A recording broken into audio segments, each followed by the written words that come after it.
বন্ধুরা, আজ হবে গাছ পাঠা।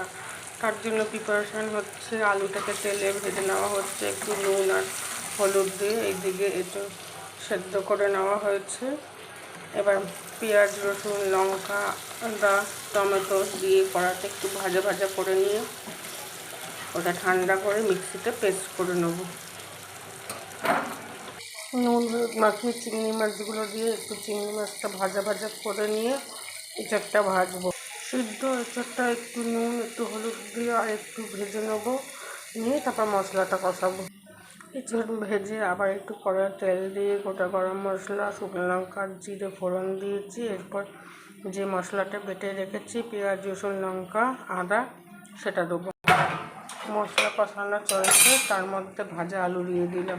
মশলা কষিয়ে এঁচড় আর আলু দিয়ে এখন কষানো হচ্ছে। এর মধ্যে একটু গরম মশলা গুঁড়ো আর একটু মিট মশলা গুঁড়ো দিয়েছি। এই এঁচড় কমপ্লিট, বাটিতে ঢেলে সার্ভ করলাম।